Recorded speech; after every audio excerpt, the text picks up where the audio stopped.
বাংলাদেশিদের জমি কেনার ছাড়পত্র দিয়েছে মোদী সরকার। ভারতে জমি কিনতে পারবেন বাংলাদেশিরা একদম বৈধ উপায়ে, ভারতের নাগরিকত্ব ছাড়াই।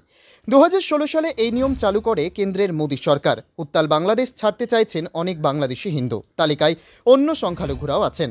তাদের পছন্দের তালিকায় শীর্ষে ভারত, আরও ভালোভাবে বললে পশ্চিমবঙ্গ, কলকাতা এবং সংলগ্ন এলাকা। বেআইনিভাবে বাংলাদেশ থেকে ভারতে প্রবেশ, সম্পত্তি কেনার বহু উদাহরণ আছে, কিন্তু এখন আর সেই জামানা নেই। সীমান্তে অনেক কড়াকড়ি আছে, আর অবৈধভাবে ভারতে এসে গ্রেপ্তার হওয়ার উদাহরণও আছে।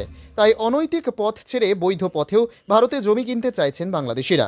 পদ্মাপাড়ের বাসিন্দাদের জন্য ভারতে পাকাপাকি জমি কেনার ব্যবস্থা করেছে মোদী সরকার, সেটাও আবার 8 বছর আগে, 2016 সালে।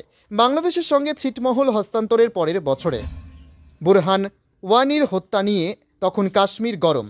সেই সময়ে কেন্দ্র পাকিস্তান, আফগানিস্তান এবং বাংলাদেশের সংখ্যালঘুদের নিয়ে বড় সিদ্ধান্ত নেয়। মোদী সরকার নিয়ম করে এই 3 দেশের অমুসলিমরা ভারতে প্যান কার্ড, আধার কার্ড করতে পারবেন, ব্যাংক অ্যাকাউন্টও খুলতে পারবেন। শুধু তাই নয়, জমিও কিনতে পারবেন। এক্ষেত্রে বিশেষ কিছু শর্ত আছে। পাকিস্তান, আফগানিস্তান কিংবা বাংলাদেশের নাগরিকদের ভারতের জমি কেনার প্রধান শর্ত হচ্ছে দীর্ঘমেয়াদী ভিসা নিয়ে ভারতে আসতে হবে। কমপক্ষে ভিসার মেয়াদ হতে হবে 180 দিন। এছাড়া জমি কেনার কারণ উল্লেখ করে জমি কেনার আবেদন করা যাবে। ভারতের রিজার্ভ ব্যাংকের ছাড়পত্র পেলেই জমি, বাড়ি বা ফ্ল্যাট কেনা যাবে। বাংলাদেশের উত্তাল পরিস্থিতিতে এখন অনেকেই ভারতে জমি কিনতে আগ্রহী। এই পথে কাটা কেন্দ্রের শর্ত। বেশিরভাগ বাংলাদেশিদের অভিযোগ 30 থেকে 90 দিনের বেশি মেয়াদের জন্য ভারতের ভিসা পাওয়া যায় না। এতে কিভাবে শর্ত পূরণ হবে, এই প্রশ্ন অনেকে তুলছেন। সম্প্রতি ঢাকার ভারতীয় ভিসা অফিসের সামনে লম্বা লাইন দেখা গিয়েছে।